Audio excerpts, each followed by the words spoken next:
Bonjour à tous, c'est GG et Jeanne, mon IA préféré, et tous les jours on débride l'actualité high-tech.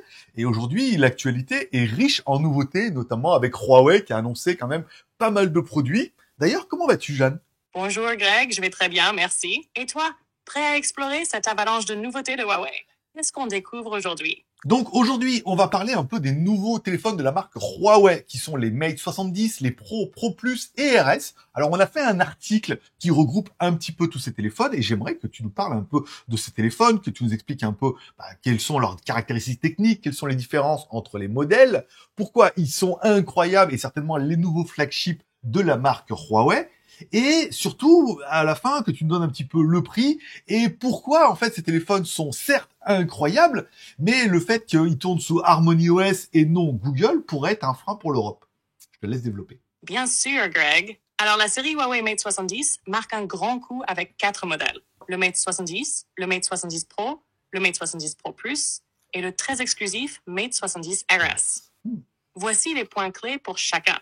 Mate 70, ce modèle d'entrée propose un écran LTPO OLED de 6,7 pouces avec une résolution FHD+, un taux de rafraîchissement de 120 Hz et une luminosité de 2500 nits. Côté photo, on a un capteur principal de 50 mégapixels avec ouverture variable, accompagné d'un périscope de 12 mégapixels pour un zoom optique 5,5x. Avec une batterie de 5300 mAh et une charge rapide de 66 watts, il reste accessible avec un prix départ d'environ 757 €. Mate 70 Pro, plus grand et plus immersif, avec un écran OLED de 6,9 pouces.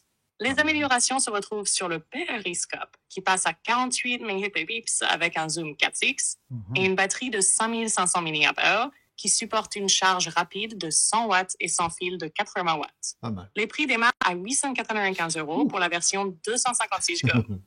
Mate 70 Pro Plus. Là, on monte en gamme avec un design premium utilisant un alliage de titane et une texture unique en nylon doré. En plus d'un écran LTPO OLED similaire, on trouve des caméras encore plus performantes avec un ultra grand angle de 40 mégapixels en plus des capteurs déjà mentionnés. Il s'équipe du processeur Kirin 9020 avec 16 Go de RAM. D'accord.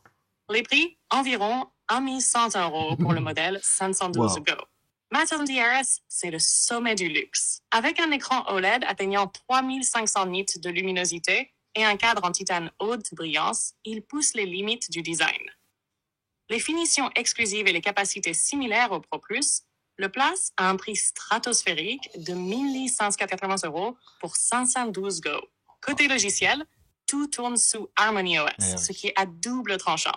Si en Chine, c'est un non-sujet, en Europe, l'absence de services Google pourrait freiner les acheteurs habitués à l'écosystème Android. Huawei continue d'évoluer avec son propre écosystème, mais est-ce suffisant pour convaincre hors de Chine? Voilà le dilemme. Si tu veux, je peux approfondir ou conclure, Greg. Bah écoute, non, c'était très bien. Les téléphones sont vraiment incroyables sur le papier, mais je pense que beaucoup vont rester sur le même truc que moi, c'est-à-dire ouais, Harmony OS c'est bien. Alors, vous êtes beaucoup, hein, et il y a beaucoup de youtubeurs et j'ai beaucoup de followers qui me disent non, mais moi c'est bon, je peux me passer de Google. Et en fait non, ils reviennent après. On est trop matrixé par les services Google pour pouvoir ne serait-ce que soit les installer, soit les bidouiller sur des appareils comme ça qui sont certes incroyables, mais qui sont vraiment pas faits pour l'Europe.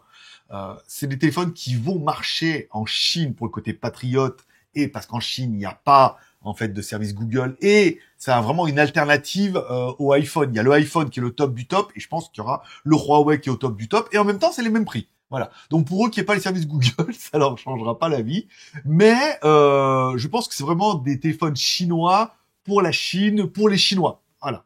Pas faire de trucs. Après, est-ce que je pourrais aller voir un magasin les essayer? J'ai même pas plus envie que ça. Oui, ils sont très bien, mais vu que c'est le genre de truc que même moi j'achèterais jamais parce que à moins d'être gros sponsor par Huawei et qui me disent ouais on vous sponsorise donc là je fais l'effort d'en utiliser un à plein temps. Je pense que comme beaucoup je vais passer mon chemin. Tu peux conclure. Très bien, Greg. La série Huawei Mate 70 est sans aucun doute impressionnante sur le papier, mais son orientation très chinoise, notamment avec Harmony OS, limite son attrait en dehors de la Chine. Ces smartphones restent des vitrines technologiques, mais pour beaucoup, l'absence des services Google restera un frein. Dites-nous en commentaire si vous seriez prêt à adopter un téléphone Huawei sans Google. Mettez un pouce en l'air ou un pouce en bas. Ici, tous les pouces sont permis. Abonnez-vous pour ne rien manquer et on se retrouve bientôt pour une nouvelle actu. Ben écoute, c'est très bien. De très très beaux téléphones. Il fallait qu'on en parle et c'est pour ça qu'on a fait qu'une news avec tous les téléphones dedans. On va pas faire chaque téléphone. L'intérêt, c'est peut-être de regrouper ces produits qui vont peut-être vous intéresser, mais qui vont vous amener au même bilan que moi. On se retrouve tout à l'heure pour une autre news Huawei.